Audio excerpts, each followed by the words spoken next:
It's the 2003 NFC wildcard round. Seattle Seahawks at Green Bay Packers, and overtime is about to start. They're doing the traditional coin toss to start overtime, and this is before we got a little more reasonable and even considered letting both teams even find a way to touch the ball in overtime, so whoever wins this coin toss probably feels pretty good about their odds to go down the field and win this thing. Seattle wins, and as their QB Matt Hasselbeck famously said, "We want the ball, we're gonna score."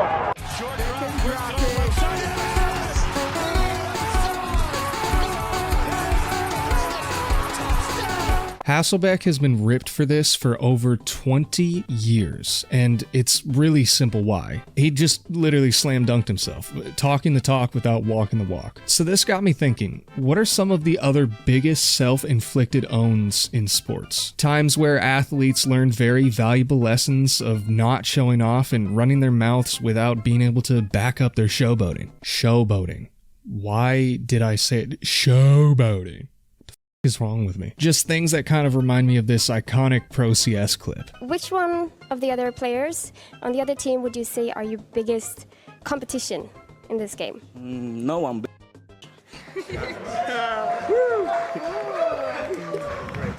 Well, you have lost 3 matches in a row. Like hitting an emote in Fortnite and then immediately getting dropped. You gotta focus on business first, and these guys are putting emoting before business, metaphorically speaking. So we're gonna start, naturally, in the place that is the most fair of all to criticize athletes. Little League.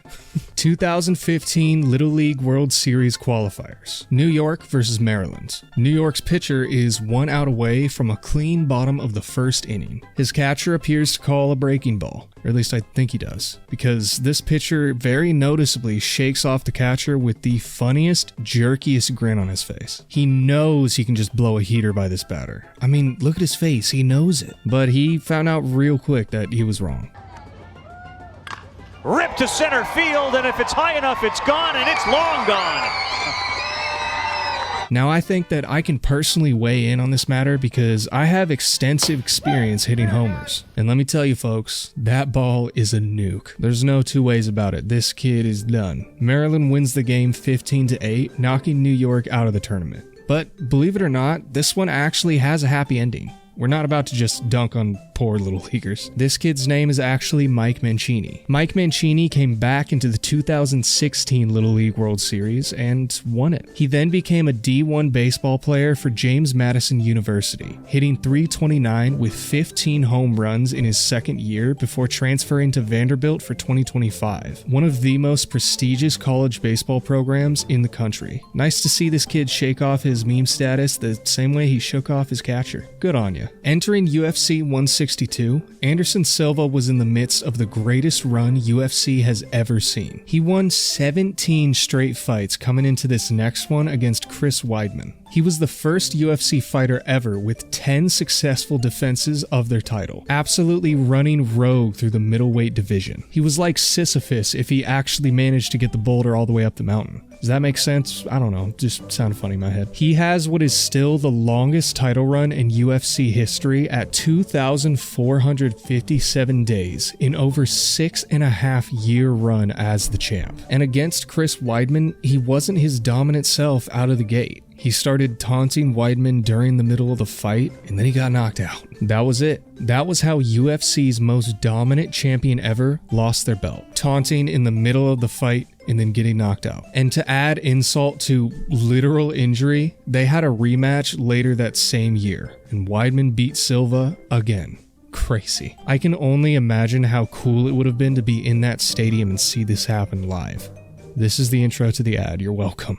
Man, I really want to see King Gizzard and the Lizard Wizard, but how can I get the best deal on tickets? Is what I would be asking if I didn't know about SeatGeek. Huge shout out to this video's sponsor, SeatGeek. With over 28 million downloads, SeatGeek is the #1 rated ticketing app. There are more than 70,000 events listed on SeatGeek. I'm talking concerts, sports, festivals. You go to a slam poetry event if you want. I don't care. Live a little. And with SeatGeek being MLB's official official ticket marketplace, your tickets are fully guaranteed and instantly fulfilled in your account after purchase. I love using SeatGeek. When me and the boys went on a trip to Atlanta to watch a Braves game, you can bet your sweet bippy we use SeatGeek to get our tickets. And if you're worried about getting the best deal you can, which we pretty much all are, SeatGeek has your back. Each ticket is rated on a scale from 1 to 10, so you know if you're getting a good deal. So look for the green dots. Green means good, red means bad. And on top of all that, every ticket is backed by their buyer guarantee. And you know I came through for you guys. You can use code SRS10 for 10% off your next set of tickets at SeatGeek. That's 10% off any tickets with promo code SRS10. Make sure to click the link in the description to download the app and have the code automatically added to your account so you can use it later. And one more time, to get 10% off any tickets, use promo code SRS10. Thank you SeatGeek for sponsoring this video. Now let's get back to it. Alright, we need to have a sidebar about premature celebrations in general because trust me, they happen all the time across a ton of different sports. Like this for example. Watch here as this collegiate runner at the University of Oregon gets past at the finish line while showboating. Or sometimes soccer goalies celebrate stopping quote unquote penalty kicks before they realize that the ball is actually still spinning and rolls itself back into the net, such as in Morocco in 2010 and also the 2017 Thailand Cup semifinal. Kemba Walker, still an opportunity with a minute to play. And more famously Nick Young celebrating shots that didn't actually go in the basket. Enjoy this quick speed run of bat flips that aren't actually home runs.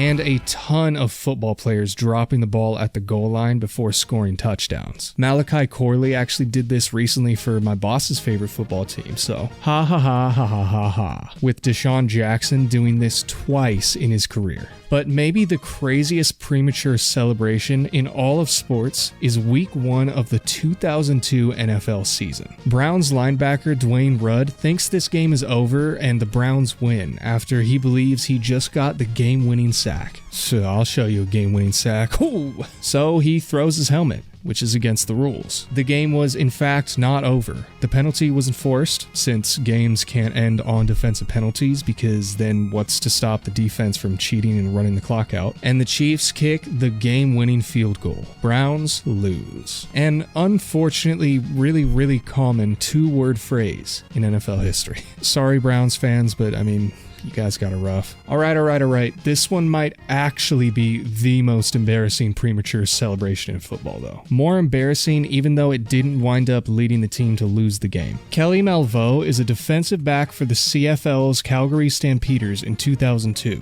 Yes, you have to go all the way to Canada for the biggest football self-own ever. He thinks he's come down with an interception against the Winnipeg Blue Bombers. So he busts out a Sharpie and signs the ball. Only one problem.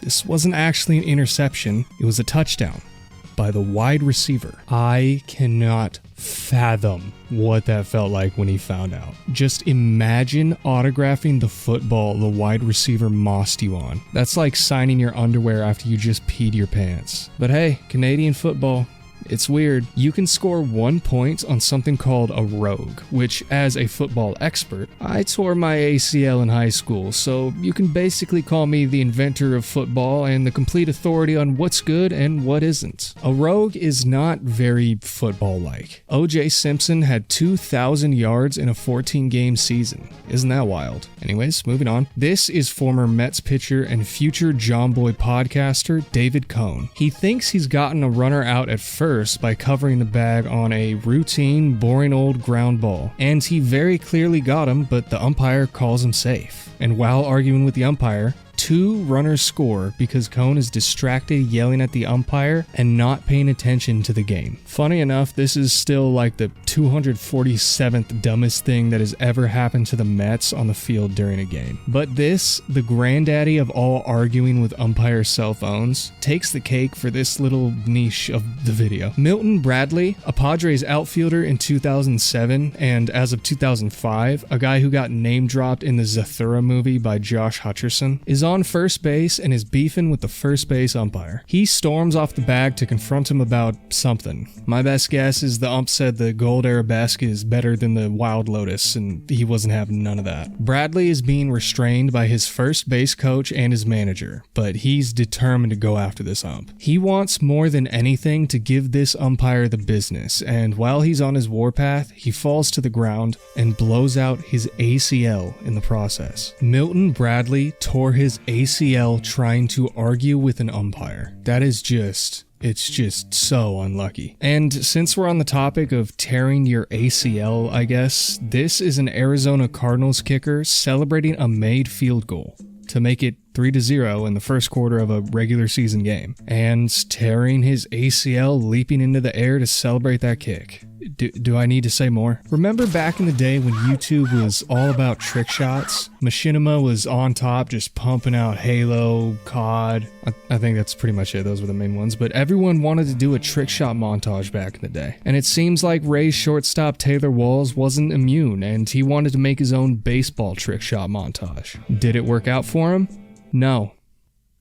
No, it didn't. Ground ball, shortstop. Whoa, the glove flip, and he throws it away. But do you want to see a worse version of this play in basketball that basically cost a team a shot at going to the NBA Finals? 1990 Western Conference Finals Game 7. San Antonio Spurs versus Portland Trail Blazers. Tie game, under a minute to go. Spurs guard Rod Strickland tries to get into a TikTok montage and makes a no-look pass behind his head and throws it into someone on the other team. To make it even worse, he then fouls Blazers star Clyde Drexler, going down to score off the turnover for an and one. Spurs lose by 3. Season over. And now finally, the only hockey one in this entire video, but we arguably saved the best for last. It's also the only one that involves a fan instead of a player. January 26th, 2001. Chicago Blackhawks player Steve Sullivan is hit in the face by a stick, leaving a cut on his nose. I mean, hockey is a brutal sport. They beat each other up for fun, and that's not even the most dangerous part about it. A fan in the front row decides he wants to start making fun of Sullivan, so he points to his nose and starts mocking him literally right in front of his face for getting hurt. Later in that same game, the same fan gets hit in the face by a loose puck. Steve Sullivan skates by him, and the fan's wife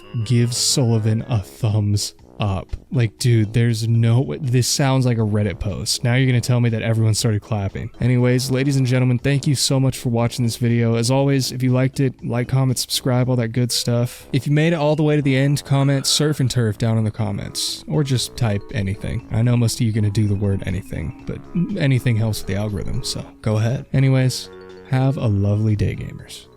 Peace.